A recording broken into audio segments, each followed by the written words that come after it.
Hi everyone, welcome back to Gillian at Mystic Healing Therapies. So today I'm going to talk a little bit about divine timing. So I'm sure many of you are sitting there waiting for events to happen. You know, we know we're on the precipice of this change, but we keep being told, yeah, it's just round the corner, it's just round the corner. But, you know, sometimes that wears thin, doesn't it, to be honest? We want it all at least to start appearing to happen, even though we know that there's an awful lot happening behind the scenes.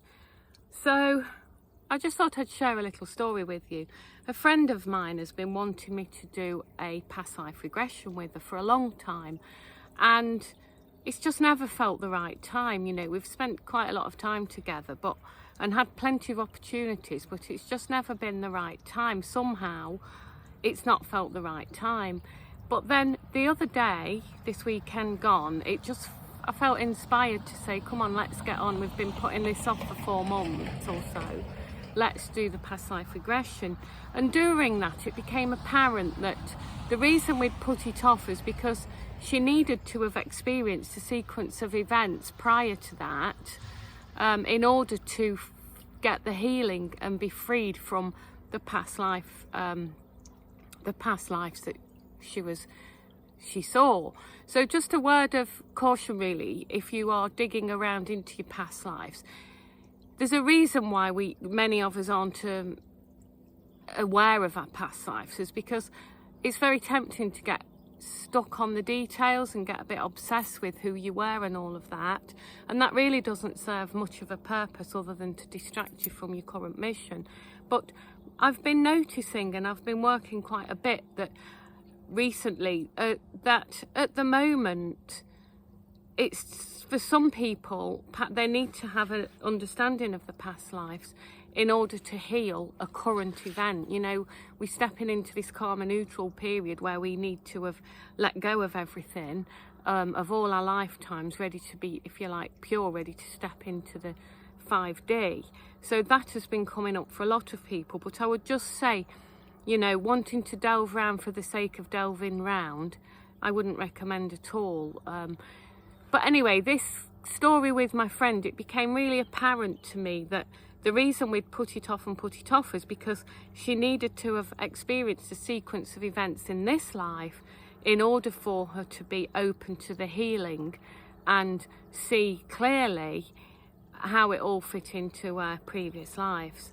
So that gave me a massive lesson on divine timing, and I was thinking that that really is relevant for us all. You know, we keep getting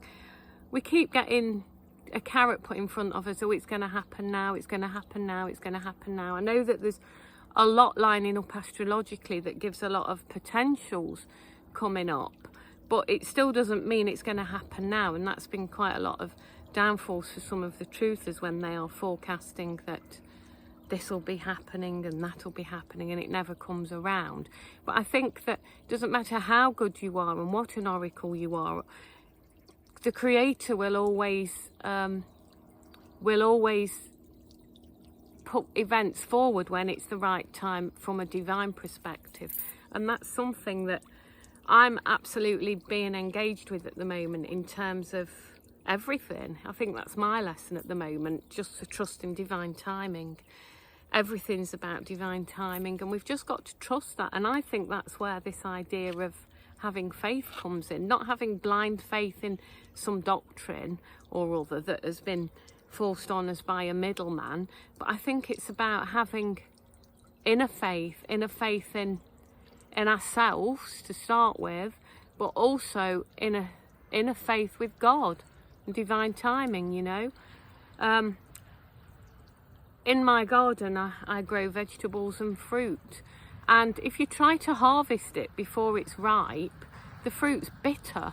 You know, if I tried to harvest the raspberries or the black currants or the gooseberries before they were ripe, they'd just taste bitter and unpleasant. And I think that, you know, we've all been very keen to harvest this fruit, but the divine creator knows when the time is right and when the time will be sweet, and that's when everything will happen.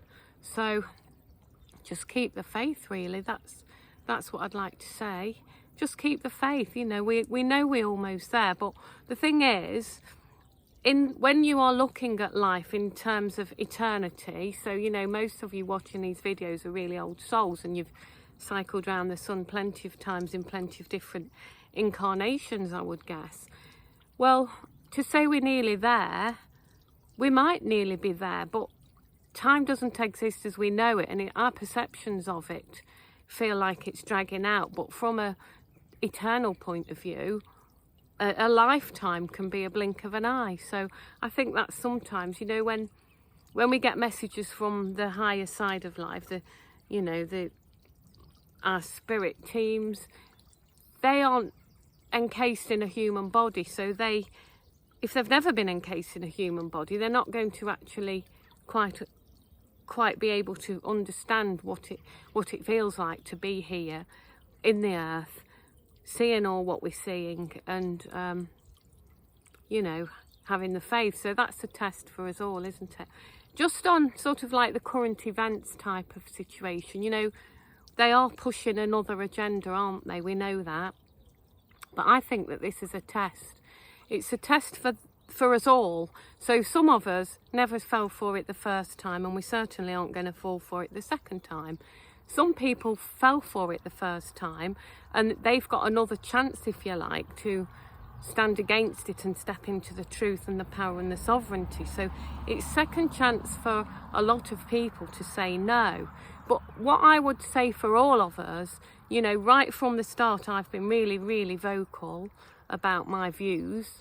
I've got all sorts of bans on Facebook and that for that, but that's another story. But I think now it's the time for us all to speak our truth. So, you know, we've found each other, we've found our tribes, we've found channels like this that have got other people on it supporting you. It's now time to stand up and talk, even if you kept quiet the first time. It's a test for you. Are you going to stand up in your truth? Are you going to say your truth? Are you going to speak your truth? Or are you going to put your head down and ignore it and pretend nothing's happening? But it's, you know, we all want this change. We're talking about divine timing, aren't we? But while ever you keep quiet for the quiet life, you're not helping bring anything around. So, you know, I would urge everybody to speak your truth. If somebody says, oh, are you getting the booster? Instead of just saying, oh, I don't know yet, because you don't want to commit, tell them, no, I'm definitely not. It's not for me. You know, stand in your truth, speak your truth. So, yes, it's a test for those that complied the first time to see whether they're going to comply again. But it's also a test to see whether you are willing to stand in your truth and speak out. So, you know, I know which way I've gone, and I can't tell anyone how to live their life, but I'm just saying to you, you know, are you sure that you're standing in your truth and you're speaking your truth? Because on the one hand, if you want all of this to end, you've got to talk the talk and walk the walk, not just hide behind, you know, manners, if you're English. All right, or any for that matter, but, you know, we are renowned for being the stiff upper lip, aren't we? All right. I'll leave you with that. If you like my videos, please do like, share and subscribe. You can find me on gillianengland.com. You can find me on my Telegram channel. And I send everyone lots of love. Bye for now.